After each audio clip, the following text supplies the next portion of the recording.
watch the news, I vote in all the elections, I sometimes donate money and time to campaigns, but always like state or national elections, because I haven't felt very connected to local elections.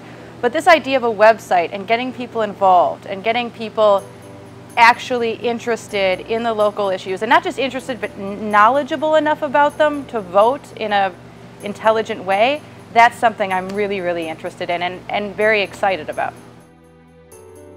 My name is Mark Thomas, and I own the Art Colony, the Music Factory, and the Alley Stores.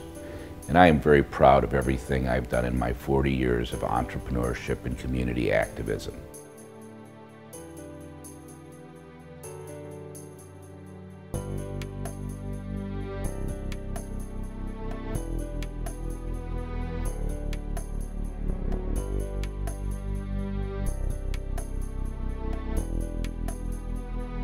In December of '76, I took $3,500 in savings bonds gifted to me at birth and bought a candle factory and lost all my money in 90 days, except for the last $500. And then in 3 weeks, I made it back and I bought a tiny jewelry factory that I still own today. I bought that jewelry factory for $1,725. This led to a debt for equity swap with my biggest customer for what has become the Alley Stores today. In the mid-'80s, I began to recognize in my community, if you were not part of the solution, you were part of the problem. I became active in forming my local Chamber of Commerce, the SSA 17, with a couple of other local merchants.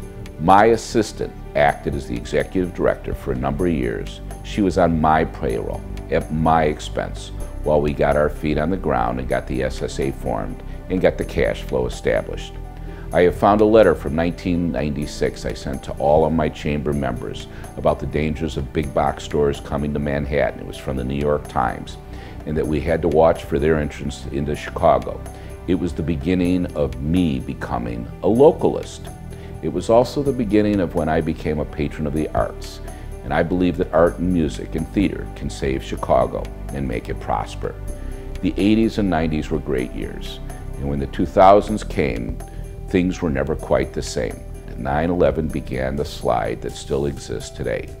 Complicated by the Depression, not a recession of 2008 and 2009, and the pressure from internet sales, I went from 75 employees to 25 today.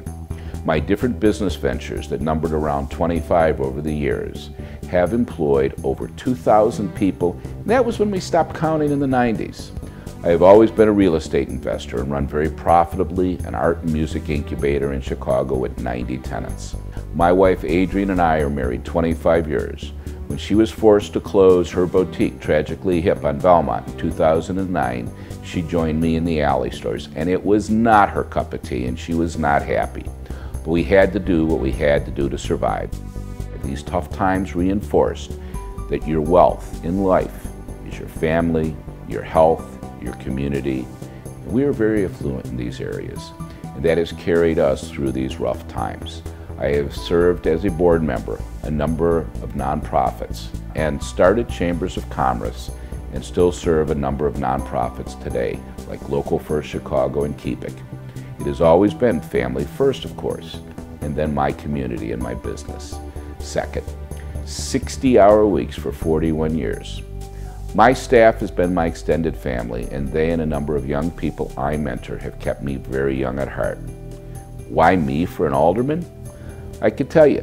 3.8 million miles later, I have traveled to many different countries and seen many cultures all over the world. I have not lived in a bubble in my own ward or my own city. I have learned about the different forms of government, different religions and cultures, different business models. Each time I come back to the USA, I come back full of ideas and reinvigorated. When I travel anywhere, even in the USA, when the plane comes down in Chicago, I feel like Dorothy in The Wizard of Oz, clicking her heels and saying, "There is no place like home. There is no place like home." We will evolve as a community in a new democracy. I will not accept any donations from developers who are currently developing in the ward or their lawyers. Should they donate 90 days or 100 days before a development, we'll give back their money.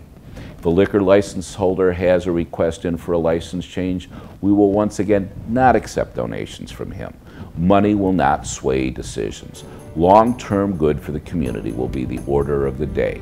I am fed up, and I think everybody is fed up with our broken ways of doing governing. Be part of the change. Thanks.